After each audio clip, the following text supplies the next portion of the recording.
السلام عليكم. زوجونا زوجونا زوجونا زوجونا. ይህ የአባቶች የእናቶች ውይይት በደንብ ይፈልጋል። እናንተም ትላንት እናትና አባቶቼ ትላንት እዚህ እድሜ ላይም ነበራችሁ እኮ ስለሆናችሁም ነው አግብታችሁ ዛሬኛን ያደረሳችሁት። እነዚህ ልጆች ጋር ሊያንኳኳ የሚችል ሰው አይመጣም። አንደኛ የኔ ዘር አይደለም ብለን እየመለስን ነው። ሁለተኛ ገንዘብ አለን ብለን ምን አለው ይሄን ካላሟላ ብለን ነው የምንመጣው። ይሄ ደግሞ ነገ የሚያመጣብን ፈተናዎች አሉ። በዱንያም በአኺራም የሚመጡብን ፈተናዎች አሉ። አባቶቻችን ጋር ትልቅ ክፍተት ነው ያለው። ትልቅ ወንዱ ሲጠይቅ ገና ነህ ሱቁን በደንብ አሙቅና ያዝ።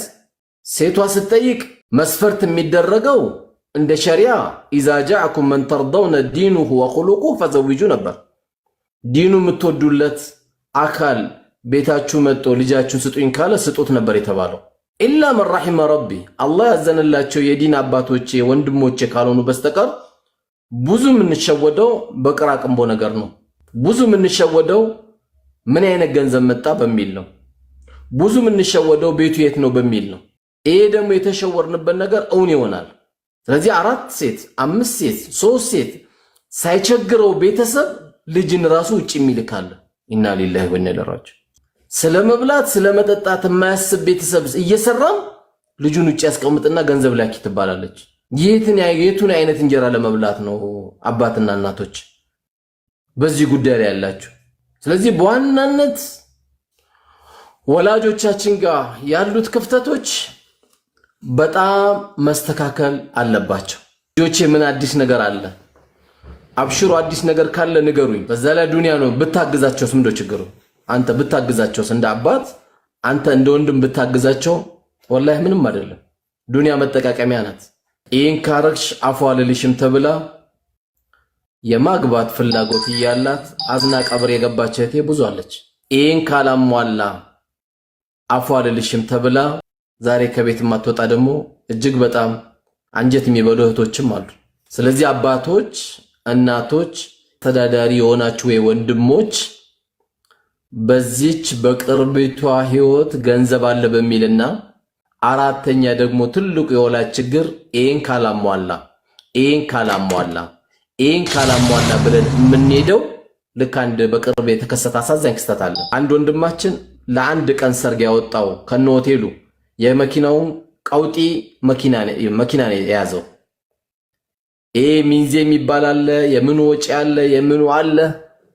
የኢትዮጵያን ባህል የማይመጥን ሃይማኖታዊ ደረጃ የሌለው 4 ሚሊዮን ብር ነው የጨረሰው። 4 ሚሊዮን ብር። ይሄ ልጅ አሁን በ2 ዓመት ከአንድ ወሩ አሁን የቤት ክራይ መክፈል አቅቶታል። እንግዲህ ድንገት የዛሬ 2 ዓመት ከ2 ወር ከሆነ ያገባው 4 ሚሊዮን ብር ያወጣው ልጅ አንድ ኮንዶሚኒየም እስከ 100 ካሬ እስከ 80 ካሬ ማግኘት ይችላል። አሁን የቤት ክራይ አጥቷል። ለአንድ ቀን ዝና ለአንድ ቀን ደስታ ተብሎ ማለት ነው። ዛሬ እንግዲህ ማህበረሰባችን ቁርስ እየበላ እያሰበ እጅግ በጣም የተቸገረ ማህበረሰብ ያለበት ነው። እህቴ ትዳር መጥቶላት በምን ሊያስተዳድርሽ ነው? ልክ አንድ እህቴ ላይ ተከሰታለና በምን ሊያስተዳድርሽ ነው? እሱን ጠይቁት የኒካው ቀን ብላ እህቴ ታመልጣለች። ልጁ መሃል አርገውት በኒካ ቀንና ደግሞ ጀናዛ ሊወጣ ሲል ብዙ ሰው አስተያየት የሚሰጥ ሰው ይበዛል። አሁን አይቀበርም፣ አሁን ይቀበራል ይላል። ለቅሶ ላይ አንድ ቀን አይቶ ካያቀም የኒካ ቀን መጥቶ ደግሞ የሚበጠብጥ ብዙ አለ። ልጁን ከመሃል አምታቱት። እንግዲህ ልጁ የመጣው ሐላልን ፈልጎ ነው።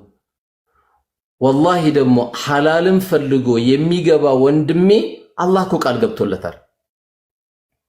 ብዙ ወንድሞች ትዳር ላይ ገብቶ ደግሞ አላህ ተዓላ አበላሸባቸው።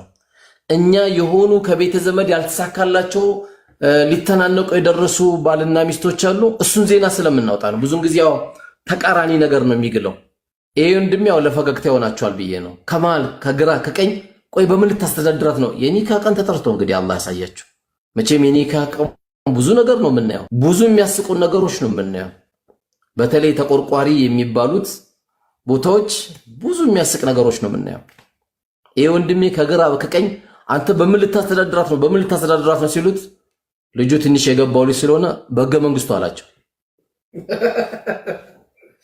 ያ በሰርግማ ብዙ የሚነገር ነገር አለ። ሰርግ ብዙን ጊዜ የሚያስለቅስ ሳይሆን የሚያስቅ ነገር ስለሚገኝ ማለት ነው። ፊሉ በቃ ኃይለኛ ተቆርቋሪ መምሰል የሚፈልገው ልክ ሰርቃት እንደወሰድክ አድርጎ ደግሞ የሚቆጥር አለ። በቃ መሩ 100 ሺህ መሆን አለበት ይላል። መሩ 150 ሺህ መሆን አለበት፣ 200 ሺህ መሆን አለበት ይላል። አንድም ቦታ እንደዚህ ገጥሞኝ ነበር። መሩ 50 ሺህ ካልሆነ በፍጹም አይታሰርም ብሎ ቂያማ ቆመ። ኡስታዙ ቆሞ ሐዲስ ነግረው አስረድተው ረጅም ሰዓት ዳዋ አረጉላቸው። የሁሉማ ሐዲስ ወርዶብን አስተያየት ማድረግ አለብን ብሎ ጓዳ ገቡ። ጓዳ ገብተው ተመካክረው ወደ ሳሎን መጡ። ወደ ኒካው ቦታ ስንት አረጋችሁ ሲባሉ 49500 ብር ነው እንግዲህ ተቆርቋሪ የሚመስለው ማለት ነው። ስለዚህ አንድ ታዳጊ ቤት ሲመጣ ወላሂ ትመጣለች ትሄዳለች ዱንያ። ትልቁ ክፍተት ያለው ወላጆች ላይ ክፍተታችን ማስተካከል አለብን። እህቶችን ማወያየት፣ ዳሯቸው። አባቱ ያልታወቀ ልጅ እንዳይመጣ። የሰው ልጅ ናት። ከባድ ኢማን ይጠይቃል። አባቶች ከባድ ኢማን ይጠይቃል። እህቶች ከባድ ኢማን ይጠይቃል። ቤት አስተዳዳሪ የሆናችሁ ወንድሞች ልጅቷን ላታመጣለት ትችላለህ። ገባ ግን ማነሳሳት፣ ማበረታታት፣ ማመላከት፣ አይዞ ማለት ግን የአባት የእናት ነው። የኢትዮጵያ ኑሮ ማየት አለብን። አሁን እንዲህ ያስፈራ ከሄድን እኮ በቃ ትዳር ሊቆም ነው ማለት ነው። ትዳርን የእውነት ልንጠነቀቀው የእውነት ልንፈራው ነው። ስለዚህ በአብዛኛው ወጣት ትዳሩን ከሞባይል ጋር ኒካ ሊያስር ነው ማለት ነው። ለኸይረኛውም ኸይር ይሰራበታል፣ ሻሃዳ ያስይዝበታል። የሞባይል መጥፎን ደግሞ አላህ ይጠብቀን ከዓይናችን መጥፎ ከማየት መጥፎ ነገር ይወርቅበታል። ስለዚህ ዘውጁ ኢነ ሰማዕ ወልበሰር ወልፉዓድ ኩሉ ኡላኢከ ካነ አንሁ መስኡላ። ዓይናችን፣ ጆሮአችን ምንሰማበት ሁሉም የምንጠየቅበት የአላህ ስብሓነሁ ወተዓላ ስጦታዎች ናቸው። ሰውኛ ፍላጎታችን በስምምነት የመጣ አይደለም። ሑቡ ሸህዋት ሚነ ኒሳኢ ወልበኒን ብሎ አላህ ነገረን። በሴቶችም በወንዶችም አላህ ስብሓነሁ ወተዓላ ስሜትን ፈጥሯል። ዘሩን ደግሞ ለሐላል መዋል እንዳለበት ተነግሮታል።